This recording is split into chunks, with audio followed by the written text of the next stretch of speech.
Talking F1 with Steve, Neil and the Gov. Hello, good evening. Welcome to Talking F1, the weekly F1 podcast. Hope you are all doing well. Welcome in, everyone. Hi, Neil. How are you? Hello. Yeah, not too bad. Good. Have you had a good week? Yeah, not too bad. Lovely. Living the dream? Always. How about you?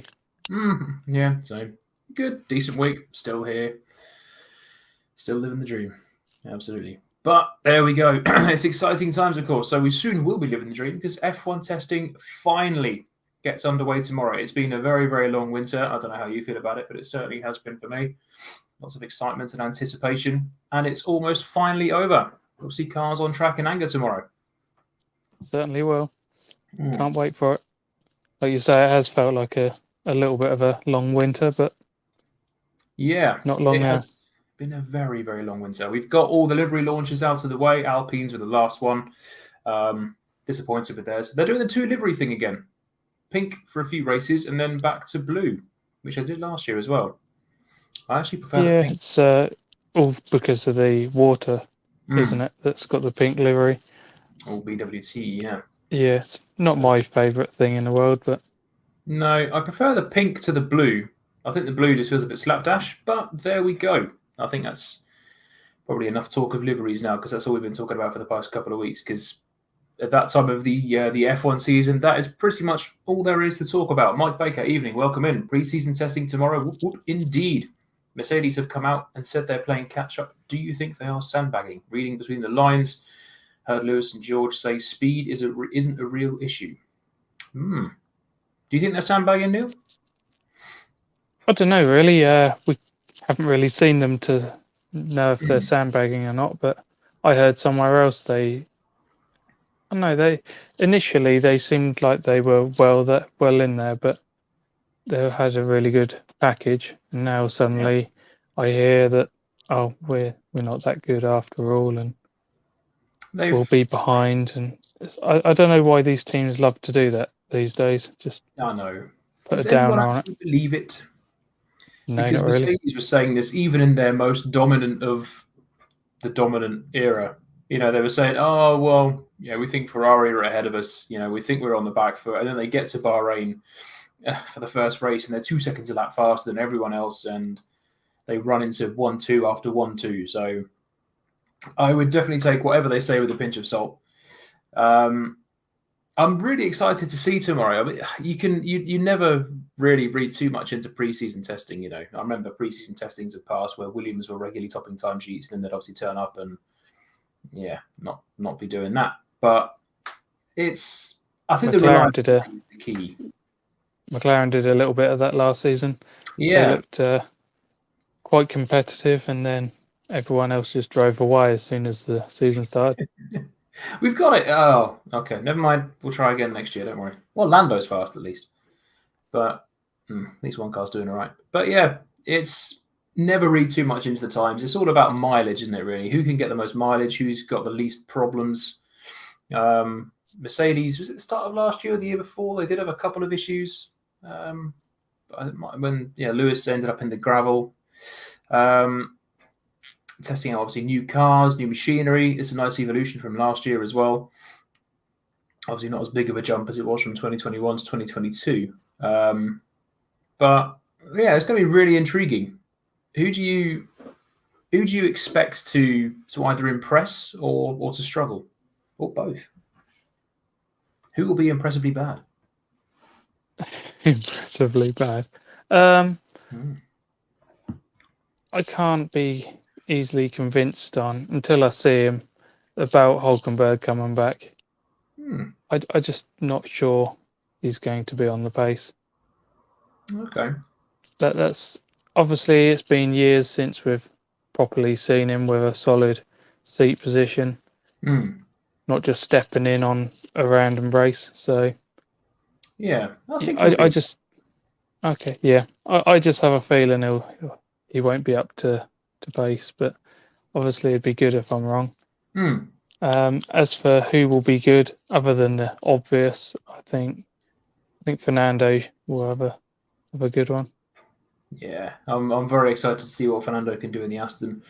Obviously, update with the testing, they're not going to have Lance Stroll with them. He was injured in was it a training accident, a bicycle accident? Oh, one of those, a training accident. Training accident, Juan Pablo Montoya special. Yep. Yeah, it was badminton. It wasn't a quad bike. Yeah, it was either badminton or tennis. Yeah, it's definitely not a quad bike. Cover that up. But yeah, no, obviously speedy recovery to Lance. Hope he's okay and he's going to recover well. But they've got Junior stepping in. Is it Robert Schwartzman they've got stepping in, or Felipe Drugovich? One of the two. Can't quite remember. I have no idea who's stepping in. I know there's been 101 names put forward that could potentially take the position, but have to double check. I think It's either Drugovich or Drugovich is quite high on the list. Yeah. Drugovich. Yeah, it was Drugovich. Okay. So yeah, that'd be good to see. You get obviously rookie in an F1 car. Hopefully he'll be he'll sort of get. It's tricky, isn't it? Because you've got a brand new car, so you're going to want your experienced heads in there to really fine tune and find the problems. Which they're lucky they've got Fernando Alonso to do that. Drugovich isn't going to be as much help, I suppose. And obviously nothing against him. He's still a very good driver, but you're going to want someone who knows the car and has spent time developing it. He's young. That's the thing. I believed Van Dorn was one of the names in the pecking order to potentially have the seat. And I would have thought a man of his experience would have been more beneficial for this pre-season. Yeah, absolutely. You'd have thought, a super sub like that, he'd have been great for it. But no, they've gone for Drugovich. I think all the teams have got at least sort of one experienced driver in the team now. Some have got a rookie, of course, but you haven't got that double rookie situation like you had at Haas a few years back. So, and there's only 3 days of testing, which is obviously a lot less. Remember, years back you had, was it testing in Spain, and then it went to Bahrain, or the other way around, and then you had the Bahrain race. So you had a couple of weeks of testing as well. There lots of time to fettle and fine tune and iron creases out and that sort of thing. But now 3 days into the deep end. Prior to that, didn't we have wasn't there some Silverstone running and Barcelona and all sorts? There seemed quite a lot. And to be fair, a lot of the teams have done shakedowns of their cars. So we've seen pretty much all the cars on track, also photos and videos of cars on various tracks. Obviously, the Ferrari's been at Fiorano, and there's been lots of cars going around Silverstone and other tracks as well. So teams have done shakedowns, and they have done reliability runs, I suppose. And there's been good rumblings. People are saying positive things about the Ferrari and the Williams. Mercedes seems to have been a bit quiet. Red Bull also. But I don't actually know if Red Bull have done any serious running, have they? They must have done. Yeah, but something. You believe that it's just an update on last year's. Yeah. I don't think anyone's particularly going to struggle like McLaren did with the overheating of the brakes.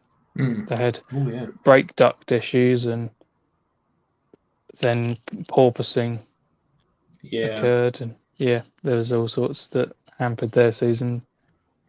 But and then obviously Red Bull with the fuel pump issues at the start of the season, and then that just got sorted. That's the thing. I just don't believe that the long mileage is needed that much like it used to be. When there used to be a lot more failures. Yeah, it's a shame in a way, because it was always quite impressive seeing an engine just completely destroy itself coming down the straight of a racetrack, and it's just plumes of smoke and fire coming up, which we saw last year from Carlos Sainz in Austria, to be fair. But cars coming around the corner with smoke billowing out the back end of the car as it's just screaming. That was always quite impressive. You just think that they're made now to do X amount of races, and you easily want them to do that. So in a way, it's almost as if the engines are really tuned down compared to how they used to be, when it was almost the Lotus saying that as soon as it crosses the line, it's supposed to fall to bits. Yeah. It's back in the day when you'd have the V10s and even the V8s just screaming around the circuits at full pelts, 20,000 revs, that sort of thing. And now obviously so much more toned down, because each ICE and each component's got to do an X amount of races, and obviously it's a long calendar. So it's like, we're a bit scared to run the engine at any more than this, so we'll keep it toned down. That's not how it should be. It should be full pelt, 100% of the race, 100% of the calendar year. It should be bang, and then just whack it out, bolt another engine in, job done. But obviously, costs for that will be astronomical. Yeah, it's not a separate engine for the qualifying as well as the race. No, no, like it used to be. No, absolutely not. It's a lot more toned down, which is a shame. Aston Martin, I hope they have a good testing. We'd like to see them have a strong year. Yeah, same. I don't know about you, Neil, but I'm not overly keen on the current owner of the Aston Martin team. But it would be nice to see them doing well, especially Fernando. You know, I want to see Fernando doing well. I want to see him fighting and being more competitive than he could have been in last year's Alpine. If he can get a podium or two, a bit of a stretch maybe, but you never know. Yeah, I'm not 100% sure on what is media or what is true of it all, but I know Lance and his father and all of that goes on with why they're involved is potentially questionable, but as far as the Aston Martin brand goes, and like you say, for Alonso, we want them to perform. Yeah, absolutely. Metal Jace, 100%. Thank you. Welcome in, Metal Jace. Hope you well. Yeah, there's something. The Aston Martin is one of the prettiest on the grid this year. If cars could go as fast as they were pretty, that makes sense. Then that would be your winner. But I'd love to see Fernando just being able to be competitive again, because you never knew with that Alpine last year, he'd be up in. He stuck it on the front row in Canada, and he was on for a front row in Australia, I think, before he had a problem there as well. And they cost him so many points last year, and that weird double failure in Singapore as well. You think he could have been so much higher up, because he's still Fernando Alonso, and he is still at the peak of his game. He's obviously in the twilight of his career, but his talents are just insane, and he shows no sign of slowing down like maybe Seb did towards the end of his career. And he just needs the car to, obviously, he's not going to be winning championships, I don't imagine, but yeah, I hope he does, but he's probably not. But I just want him to have a car that he can actually compete at the front or towards the front of the grid with, where he belongs, really. Yeah. Talking of competing, what do you think the old camp at Mercedes will be like? If they have improved and they're knocking on the door of wins potentially, then will it be a close battle between George and Lewis? I think it's going to be close, even if they're not quite, on Red Bull and Ferrari's level. I think everyone pretty much agrees that it's going to be those two leading the way again. If they're not quite there and they're having their own battle amongst themselves, or even if they are in that fight, I might give the edge to George. I think it's going to be really close. It's not like he's going to absolutely whitewash Hamilton, week in, week out. It's going to ebb and flow, sort of much as it did 2022. But George, I think, Hamilton's no doubt is going to come back stronger, and has obviously got a very good mentality. But George, I think, will be pretty buoyed by last year. It was a tricky start, but he was consistent. He almost consistently in the top 5 all the time. Won the only race for the team last year. Sorry. So, yeah, I would give it to George. What about you? I still think that Lewis has got the edge on him. I know the internet will disagree with me on that one. They seem to love the fact that George finished ahead of him in the standings and like to make out that he absolutely whitewashed him. But yeah, I think that Lewis was doing a lot of team help at the start of the season, and yeah, you can sort of the first few races of last year you could really write off for Lewis because he had experimental bits and pieces on the car, and George obviously had the regular machine, I suppose. But it was close between them. It wasn't like, oh yeah, George beat Lewis, and I did quite like that because Lewis has had someone come into his team and give him a run for his money, and he's not had that for such a long time. And it was great to see a teammate that close or ahead of him, purely for the racing aspect. but it did ebb and flow. So it wasn't like he was completely trounced by George last year. Some races George was ahead, some Lewis were ahead. There were 8 races where Lewis made George look pretty average. So Yeah, in that was it Brazil the weekend they looked strongest. Lewis had the wrong wing on, and he also was carrying damage, and at times he was catching George. So you think, all things being equal, he would have ended up, pushing him a lot harder. Yeah, I think it's going to be, of all the teammate battles this year, I think that is going to be probably the most interesting and probably closely fought one. Hamilton's obviously going to want to come back. He's not going to want to finish behind a teammate again.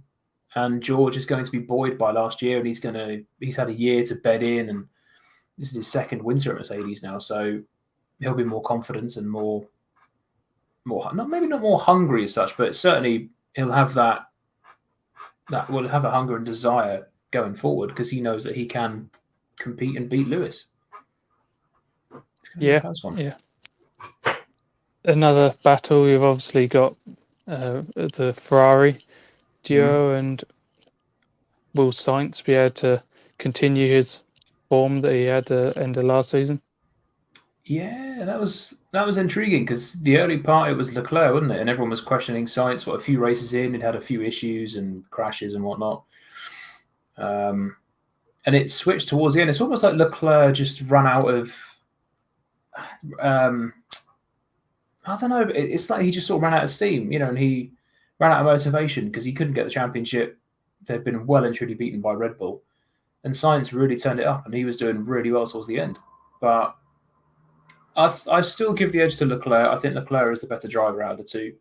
Sainz is very, very quick, don't get me wrong. But I think Leclerc is going to be hungry after last year. He's not going to want this to happen again. He's got his old pal, Fred Vasseur, at the head of the team now, which could be an advantage for him. Although he is a big Sainz fan as well, so I hear. So, yes, it's going to say be good. that there, doesn't he? Yes. Yeah, I love Carlos as well. That was something that came out was, who's your number one? And it pretty much was said that they're equal until a certain point in the season that it proves otherwise. And rightly so. Yeah, I think that's how it should be, unless you're Mercedes, in which case you've always got a number one in mind. But I think teams, because it could be tricky, obviously Max could be your number one driver at Red Bull, which obviously he is. But if you get 4 or 5 races down the line, he's had a couple of DNFs, Sergio's won a race or two, what do you do? Do you start leaning more towards the guy who's in the better position? Or do you still put all your eggs in car number 33 or car number 1? So it's a tricky one. I hope Sergio has a better season this time around. He finished the last one off not that great, and I can see if he has another one of those seasons, he'll be potentially pushed aside. Yeah, they've got a very talented fourth driver there now. Or third driver? I suppose he's third in the standing because there's a Red Bull Junior, but I suppose Ricciardo would be third, wouldn't he? A very solid and race-winning third driver who's going to be looking just over Checo's shoulder. I'm not sure any of the youngsters they've got are really that. They don't stand out that much to me. No, I agree. I think at the moment, the one who's got the sort of the most pedigree, obviously, is Piastri. He's the F2 champion. De Vries has got a good CV, but he's been doing stuff like Formula E. Andrew, he's an F2 champion as well, I think, isn't he, from a few years back? Did you hear a whole load of things about De Vries and his contract and all that sort of thing? No. It was his funding, basically, for all of his junior career. And if he got an F1 seat by a certain date, and he would then have to pay a whole load of money. Wow. Yeah, I think he's tried to sweeten it and get away from it. But yeah, it all sounded quite interesting. I didn't know if you had heard anything about it. I haven't. That's intriguing. No. I am looking forward to seeing what he can do because he was so highly rated, years ago when he was part of the McLaren Was it McLaren Young Driver program he was in? I'm sure it was. I think but so. Yeah. a good few years ago now. And there was a lot of fanfare about him. He obviously never quite made it. Now he has. But I think the rookie who has sort of got the least amount of pedigree coming in is going to be Logan Sargent. You know, he's not an F2 champion like De Vries and Piastri. He's an F2 race winner, but he's not that sort of champion. So, and obviously he's going to be coming in what is most likely to be the worst car on the grid. So it's... You reckon? Yeah, I reckon so. It pains me to say it, and I think Williams would have made a step forward, but I reckon the likes of Aston certainly would have done. Haas, potentially. I just hope Williams have made the most of their extra aero time for finishing last again. Remember 2021 when they finished 8th? That was amazing. But back down to the bottom of the pile last year. Most aero time out of it. Mm-hmm. Mike, when the cars run even, Lewis is the better driver. Yeah, it's close, but I think Lewis has still got the edge over George. Who do you think will be the... So you believe Williams are going to be the bottom of the pile still? Certainly at the start of the season. Evie J, hi, welcome in. Hope you're well. Yeah, at the start of the season, I think so. It could be short-lived. You know, they've obviously got more the Dorilton money coming in. They've got James Vowles, who's got a lot of pedigree about him, coming in as team principal. He's now started work there. He'll be in Bahrain. I think he'll be quicker to address the problems than Jost Capito was. Less of a sort of romantic attachment sort of thing. He'll have a more hard-edged, you know, sort of very Mercedes-esque approach, which I think will help them. So I reckon at the start of the season, they will be the back of the field. Come the end of it, I think they'll have moved up a place or two. Yeah, well, I hope so. As long as they're not going to have the inter-team problems that potentially arose last season, as long as they don't happen again, or whether they even existed. We're not really in the know of that sort of thing, but you hear these things and you hope it's not the case and they can move forward because it's what they need. No, exactly, and it could all be, you know, rumors and stuff, but I heard that the relationship between Capito and the team, the actual team back at the factory, wasn't fantastic. I think that's one of the things that Vowles is going to need to really cement, you know, is get a harmonious working relationship. And there was apparently a lot of, you know, Williams sort of dwelling on their history and going on their past. And yeah, fair enough, you know, you were the dominant force in F1, but that was 30 odd years ago. You know, you haven't won a championship since 97. So, you know, move forward. Take your history with you. That's always going to be part of you, but you've got to, you know, live in the now. So I think Vowles will be good for that. He was going to be key for that team. Who do you reckon will be the next team? Or, you know, next up from them? Next up from Williams, I would actually say AlphaTauri. It was. I was thinking about this. I was trying to place them out in my head, and Williams would be certainly at the start. You know, the bottom of the pile. And the next up, I was flipping really between Aston and AlphaTauri. You think Aston are going to be that low? I don't know. I went for AlphaTauri. Haas. Sorry, not Aston. Haas and AlphaTauri. And then Aston. Haas, mainly because, like you say, you got Hülkenberg, who's sort of going to be bedding in again. Hülkenberg and Magnussen aren't spectacular drivers. They're solid drivers, but they're not spectacular. They're decent midfield runners. AlphaTauri 9th because Tsunoda is, although it's his 3rd season, which is crazy, or 3rd season already, he's still a bit hot-headed. He still shows some rookie actions and rookie driving sometimes, and De Vries is largely untested apart from that solid one-off racing at Williams. But I have to agree with something someone else mentioned about Tsunoda, that when he first came in, he had all the speed, but not quite so much of the control, and you're thinking he's a little bit of the Max type driver. But now he seems to have got a little bit more consistent, but that pace seems to have, that flair with him seems to have dried up a little bit. And Yeah. he's almost, for me, fallen into a bit of a Mick Schumacher position.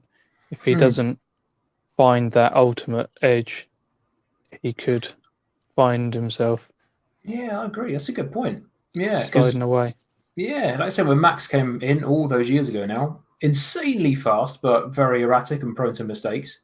Now, still insanely fast, but a two-time world champion, and the car control is incredible.